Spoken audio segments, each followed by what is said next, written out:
last lecture, we talked about the importance of the first day of classes and emphasised the importance of learning students' names. It's important both to you and to the students themselves, because doing so helps to shape an environment of mutual respect, and at the same time it actually contributes to enhancing learning. Incidentally, think how different education is today from how it has been throughout most of world history, because we no longer believe in corporal punishment. Throughout most of the history of the world, the history of education, flogging has been inseparable from education, nearly everywhere, nearly always. I'm very glad it's disappeared. But of course, it changes the dynamics of education, because it makes it far less likely that students will actually be afraid of their teachers, as they must have been throughout most earlier generations. In our contemporary environment of mutual respect, there are still various things to keep in mind. One is that you are still the teacher, and you're the one who lays down the rules. The teacher's persona has to do with establishing both respect and leadership. And this is easier to do for some people than others. The personality you bring to the endeavour depends both on your own personality, characteristics, and the specific learning project, the classroom, the office, the workplace, or the athletic field. Now, great teachers always develop a teaching persona, and it's not necessarily quite the same as their actual personality. In effect, what you have to do as a teacher, I think, is to select certain elements of your own personality and a repertoire of actions and characteristics and attitudes, and then impose them on your job as a teacher. For example, you've got to be willing to draw the student's attention and find ways to keep it. You've got to make yourself the center of attention. You've got to be authoritative, but at the same time, you've got to be helpful. In other words, whatever your actual characteristics are in that regard, these are mannerisms you've got to adopt for the sake of being effective as a teacher. And you have to exclude the possibility that you're going to make special friendships with any one of the students. You've got to treat them all the same. Different people disagree about exactly what the teacher's persona should be, depending on their age, their gender, the subject they're teaching, their general attitude towards education, and how much time they're spending with the students. So creating your own teaching persona, there are lots of possible variations, but you've got to be aware that you're creating something that's a little bit different from your own ordinary personality. Well, now, education's difficult. The first thing you have to do is to establish what sort of relationship you and your students will have. Creating a teaching persona makes it easier for the teacher and for the students to meet each other's expectations. And I can't emphasize too strongly that sometimes you'll have to act as a teacher in ways that you don't act as a family member or a friend or as a citizen. You have to take on the role of a leader and a guide and of the one in charge, so that you can get your students to perform effectively and bring them to the finishing line. Now, among other things, there is always for teachers a disciplinary function. Sometimes you will have to reprimand students for simply not doing what they're supposed to do or talking when they shouldn't be. And you need to develop a consistent set of principles relating to how you're going to do that. The further down the educational ladder we go, the more necessary this is, as grade school teachers and high school teachers will certainly attest. But even in college teaching, which is the world I'm most familiar with, it is sometimes necessary to reproach or correct students who are misbehaving. For me, that's often a matter of them failing to fulfill a reading assignment. And I'm sometimes willing to criticize students in public, even though it seems like bad manners to rebuke them, especially when they're nearly adults. And I do it like this, by saying to myself, it's not me criticizing the student, it's me in the role of teacher. And giving myself that distance enables me to be critical. And this is exactly the same in business or coaching or mentoring, and sometimes even in parenting. You don't want to have to waste time establishing and re-establishing the proper roles. You've got to be confident of your own persona and apply it consistently. Now, some of the professors I talked to over the course of the fall of 2009, as we visited other campuses, some of them didn't like the idea of discipline, but they did admit that they have to enforce it sometimes. Here's Scott Page at the University of Michigan, describing how he tries to establish the appropriate relationships. I break it down into dimensions. So I think there's certain things like their respect for my time, their respect for my knowledge, their respect for the other students in the class, their respect for the fact that, I should have some control over the class. Those things, I think it's very important for them to have authority, maybe the wrong word, but certainly sort of respect for the fact that I'm competent in what I do. What we're going to do today is we're going to talk about something we loosely call the wisdom of crowds. So there's times where what I need to do is I need to trudge through a particular mathematical concept, or I need them to get an idea of like, what is a Markov process? And then what I do, if that's the case, I literally, my father was a football coach, I literally sort of take on the football coach, persona a little bit and say, look, we need this. Here's why we need this. And so we're just going to dig in, and for 40 minutes, we're going to get this done. And it's going to be really useful for us for the rest of the class. In the same way, Stephen Pollock, a physics professor at the University of Colorado, wants to make sure his class is going in the right direction and that it's student-oriented. But occasionally, he too has to intervene to ensure that the students are showing mutual respect and that they're showing attention to him. I establish early on that there are no rules in the classroom except mutual respect. That's my classroom rule, is we respect each other. This is an environment in which we're trying to learn, and they respect me, I respect them, respect each other. And I don't make a big fuss about this, but I do explicitly state that in the beginning. And so that's the way I frame it. If students are talking, and that's the big issue in the large lecture theater, it's almost impossible to shut down the buzz in the room. Let me get everybody to quiet down. Especially with my interactive style, I'm encouraging them to talk frequently, and they may want to continue their conversation. And so I'm not always sure that I want to shut that down. It's a very difficult balance. There have been times in the large lecture class when I've just said, I need everybody to quiet down. And so that's a moment when I'm sort of acting like the teacher or daddy. And I don't really feel very comfortable doing that. I try as hard as I can to make it clear from my actions and my expectations. And students, by and large, I think respond to that level of respect. So there's relatively few moments where I feel like I need to establish the authority of the teacher. You need to use your own distinctive characteristics in developing a teaching persona so that it's close, but not too close to your actual personality. I mean, for example, one of the things that I do, because I'm foreign, because I'm British, living and working in America, I sometimes use deliberately British locutions or expressions, which I'm fairly confident that students don't hear very often. So if a student misbehaves, I might say to him, "You scoundrel." And on the one hand, they'll laugh, but on the other hand, they know that to some extent, I really did mean it. Now, it differs widely. Your persona has to differ depending on how different you are from the students or how similar you are to them in terms of your age and your gender.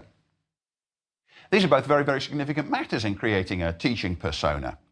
Michael Roberto at Bryant University recalled how, when he was almost the same age as his students as a beginning teaching assistant, he realized that he needed to establish a teaching persona partly by dressing differently, by dressing as a successful business person in order to teach business. I remember my very first day teaching undergraduates when I was a graduate student. Let's see, I must have been about 24 years old or something. And I was waiting outside the classroom because there was another class in that room before I was going to teach. And I was not wearing a jacket and tie, big mistake. I had a sweater on and some slacks. And students mistook me for another fellow student in the class, and I immediately realized what have I done. And that's when I started realizing maybe wearing a tie and a jacket isn't such a bad idea. And it gets a little bit easier when you're a little removed, although you don't want to be totally disconnected from them generationally. I mean, you want to try to understand how they think, how they process information, what technology they use. You want to make sure your pop culture references aren't archaic, right? I mean, so on the one hand, it's nice to have a little distance. On the other hand, you have to be mindful of the fact that too much distance and you're not connecting with them at all and you don't establish rapport. Matters of dress are important as a way of sending the message that there are, and that there ought to be, boundary lines between the students and the teachers. This is especially important in the professional disciplines, but whatever the learning environment, dressing the part makes sense and helps establish the right kind of persona. So we need some sort of sense of distance between ourselves and our students, and dress, manner and rules all can help us. This can be important too if you sense that you're losing your authority over the students and that you need to reassert yourself in matters of attentiveness and behaviour. Now, it's important to ensure that your persona is consistent so that your students always know what to expect. You'll gradually come to realize that students almost invariably develop their own student persona for comparable reasons. You're creating one, and so are they. So what you see in the classroom is often different from what the students' friends and families see. The students have decided to act in a certain way in class, and it's good that they've done so. In other words, role-playing on both sides helps the teacher-student relationship. It is in some sense stylized or ritualized. You may have caught sight of your own child in interaction with a teacher and been surprised at how he or she acts because you're not used to seeing them in that role. Or perhaps you've seen a friend acting differently around his teachers than he acts with you. Now, this creation of a persona is something we do almost instinctively, but it's very important for effective teachers to be aware of it and to know that that's what they are in fact doing. Despite the artificiality of the teaching persona, it's still essential to establish rapport with your students. It's much more important, however, to get to know them intellectually than it is to get to know them socially. Find out how well prepared they are for your course by asking them how many courses of the same kind they've done previously. Introduce impromptu tests near the beginning of the course to see how readily they can grasp the basic concepts that you'll be requiring of them. Take notes straight after each class meeting on how well different students responded, and then identify those who appear to be struggling with the material. Now, especially if you're going to be grading students on their class participation, you need a written record of how they perform throughout the semester. Your memory will deceive you, especially in the case of students who improve sharply or those who deteriorate gradually over the course of the semester. So keep records of how the students are doing right from the beginning. One thing I encourage teachers to do is to establish a relationship of benign inequality with clear guidelines and boundaries. This is a point to remember. The students haven't come to your class to make a friend. It's perfectly all right to be friendly with the students, and on the whole, it's by far the most advantageous way of approaching them. But you've got to remember that the purpose of your friendliness is to help you teach and to help them learn. You're not there to make friends. And in fact, one of the techniques I've developed over the years is a manner of being simultaneously friendly and aggressive, if that's possible. Here I am now, laying down the law on the first day of my class on American environmental history. And I'm telling the students that they've got to print out copies of the articles on paper and bring them to class so that we can discuss them. And one of the students challenges that point. Say computers and just read the articles on the computers instead of printing them out? No, I'm afraid not, no. There's a ban on laptops here because since the campus went wireless, there's been an enormous amount of people with computers in class who are not actually doing what they should be doing. But you don't mind printing it out, do you? No. There's a lovely tactile beauty to the paper itself, don't you find? Seems kind of ironic since we're in an environmentalism class. Not at all. One of the things we'll be talking about is whether there's a shortage of trees, and the answer is no. There's incomparably more trees in America today than there were back in the year 1900. Far more. If you look at, have you ever seen photographs of the North Carolina mountains? In 1900, they were stripped bare of timber. There wasn't any wood on them. Now they're all completely forested. In fact, it's true everywhere east of the Mississippi. The 20th century was a period of intense reforestation. Now, what I was trying to do there was to be firm, but also a little bit humorous. Humour is a great way to engage your audience while guiding them to the appropriate learning objectives. And this was also a moment where I could surprise them by showing that the conventional wisdom, this idea that America's being drastically deforested, is in fact false. And there really are more trees. Now, the students have come to your class because they know that you know something that they don't know. Your job is to teach it to them. For purposes of the class, at least, you're not all equals. And this is a point I want to emphasize here because I think addressing American teachers, it's a little bit, we're so surrounded by the rhetoric of equality, which is so widespread in the United States. And it sometimes tempts teachers to discount the fact of their own situational superiority. That from the purposes of the class, they're not all equals. This is how Jeanette Norden at the Vanderbilt Medical School thinks about and describes her teaching persona as she teaches groups of medical students. Do you take on a certain kind of persona? Yes. I try to model for the students the kind of relationship I want them to have with their patients. So I want them to be appropriately connected. I'm judicious about how much about my personal life or about my own struggles as a person or a professional, what I tell them or what I don't tell them. I care about them. I try to have behavior that communicates that. All of these things are things that I think are appropriate in a professional context. Now, as she says, part of your teaching persona is to be a role model. But it's critical that you don't get too close to any of your students and that you maintain what she describes quite rightly as an appropriate relationship. It's very, very tempting when you're teaching to make friends with particular students. But actually, it's a form of professional misconduct. It's wrong in every way. It leads to favoritism, or at least to the perception of favoritism on the part of the other students. And it contradicts the teacher's role as the judge of the student's performance. Think about it this way. You can't judge your friends. If you said to your friend, yeah, you're a B+ friend, then obviously that person wouldn't be your friend for very much longer. But in the end, that's what the teacher's got to do, is to judge the students and grade them. And of course, a befriended student who then got a low grade would quite reasonably feel betrayed by their friend. Now, anyone who's been a teacher will know that it's a struggle to treat all the students equally, because some of them are just much, much more likable and more talented than the others. But nevertheless, you've got to be absolutely impartial and dispassionate in your treatment of them. And of course, it's easier to treat them all equally when you keep them at arm's length, when you don't let yourself get emotionally involved at all. Well, that is when you preserve the barriers. Occasionally in the media, you read pathetic stories about teachers who've become sexually involved with their students. And that bears witness to the hazards of letting this kind of barrier be breached in the worst possible way.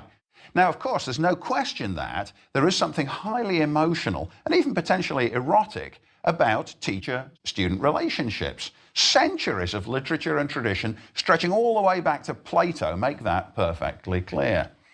There's a website called RateMyProfessor.com, and it invites students to rate their teachers, not only for their teaching ability, but also about how hot they are. You can have a hotness thing, and depending on how hot you are, you get little chili peppers. And the students aren't in the least bit shy about rating their professor in that way.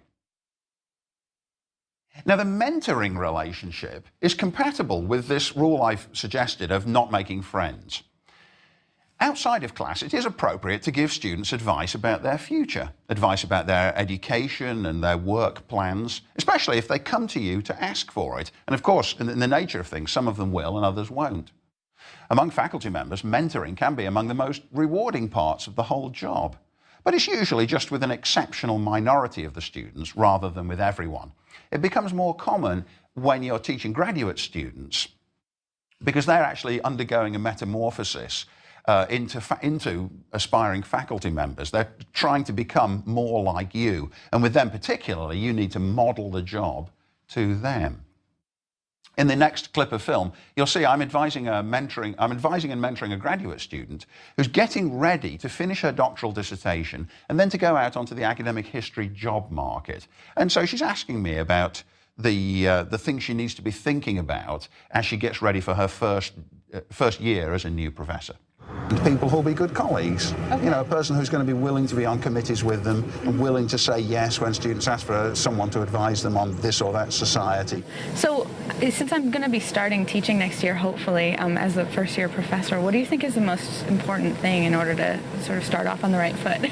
Just to work very, very hard at getting the lectures written so that the students feel that they are being taught what's relevant to the curriculum, because the students all gossip and your colleagues will very quickly get to know if you're the kind of person who can reliably do what you've been assigned to do. Okay. And as long as you do that, you very quickly pick up a reputation for probity and responsibility.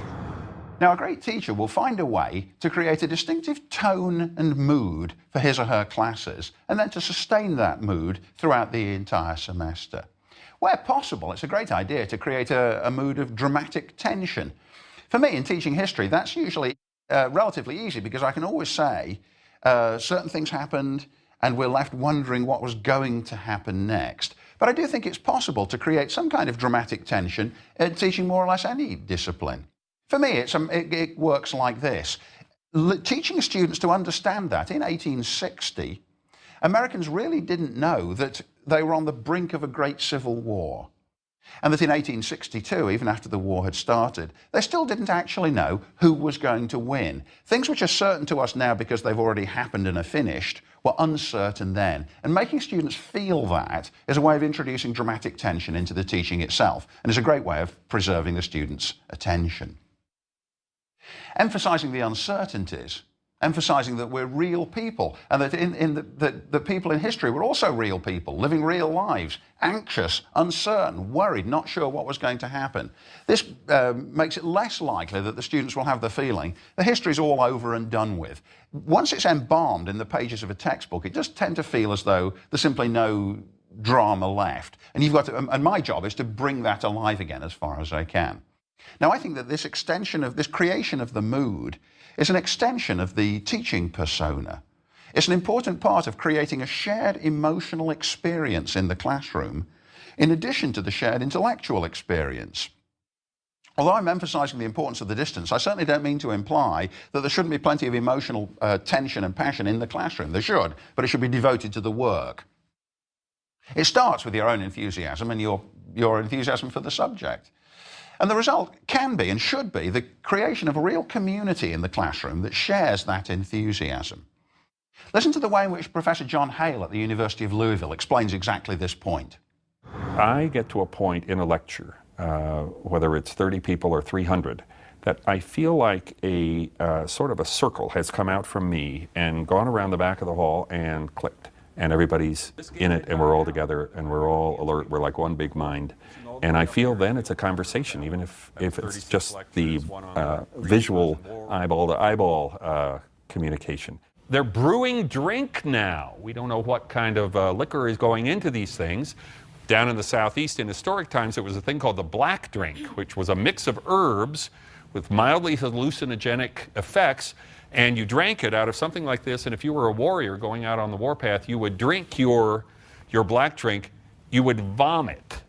It was like peyote. You have to vomit to have had a strong enough dose, but once you had that, peyote gives you visions, black drink apparently gave you unconquerable courage in the battlefield.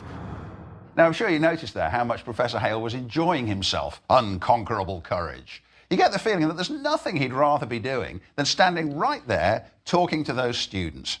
He's sharing plenty of information with them. He's in complete control. He's organized. He's prepared. I was in that classroom and you could have heard a pin drop there. Everyone's attention was focused on him. The students were completely absorbed and fascinated by what they were seeing and hearing. All right, now this idea has many other applications as well. It's just like, exactly the same principle applies in creating team spirit if you're an athletic coach, or camaraderie and cooperation between members of a business, where everyone's dedicated in common to the company's success. It's very hard to imagine a team without team spirit succeeding, or a company without dedicated employees staying afloat. Another very useful technique I found over the years is to flatter the students into working hard. I mean, I think it's worth remembering all the time that in benign ways, the students are trying to manipulate us, and we've got to manipulate them right back. So I certainly am generous in praising students who offer genuine insights. It's worth referring back to a good point made previously. So I'll sometimes say, now do you remember last week in class, Richard made this point? Yeah? And of course, Richard glows with pride because I've commemorated something he said. Sometimes it's appropriate to couch criticisms in the form of what you might call mitigated praise. Say to students, I know you can do better than that. You wouldn't have been admitted to a school this competitive if you couldn't answer questions like that. Or sometimes, I say things like this. I called on you, Diane, because I've got an exceptionally high opinion of your ability. The students can't help being flattered, even though they know that I'm playing a trick on them. Now, it's always important as a teacher to balance seriousness about the topic you're teaching with as much good humour and enjoyment as you can introduce without being distracting. Anecdotes are very useful, especially those that make sense only once the students have grasped the point.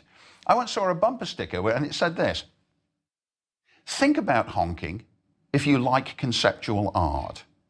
Now that's a lovely little gag to make, but only to people who've studied conceptual art and are going to get the point. That's the kind of humour which itself has a kind of payoff because of what the students have learned. Let's think now about how we can reflect on these, what we can take away from these insights. I want to emphasize the importance of creating a teaching persona for yourself. It makes it much easier, once you've developed a persona, for the teacher and the student to meet each other's expectations. It's possible for you, it becomes easier then for you to do and say necessary things in your teacher mode than you could as yourself. And your students will be able to respond with more freedom to your teacher persona as well. Now, of course, you've got to use your own distinctive characteristics in developing the teaching persona. It's pointless to try to make yourself somebody totally different from who you are in fact. So there's got to be some sort of relationship. And you do have to bear in mind your age and your gender and all the other characteristics which go into making up who you are, your regional origin, or in my case, your national origin. You shouldn't underestimate the importance of dress in creating your teaching persona. As Dr. Roberto discovered, the mere fact of wearing a tie in a room where nobody else is doing so at once sends a message, even if the students aren't fully aware of the fact that that message is being sent. And of course, once you've created the teaching persona and introduced it, you've got to make sure that it remains absolutely consistent. There's nothing that upsets students more than capriciousness or the appearance of arbitrariness. In other words, once you're there, you've got to keep on doing the same kinds of things.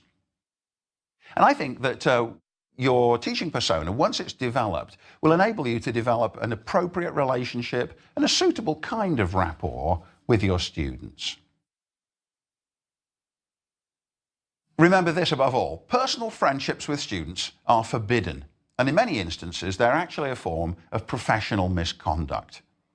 On the other hand, mentoring is the sort of one-on-one relationship between students and teachers which are based on the fact of this situational inequality and which are both acceptable and rewarding.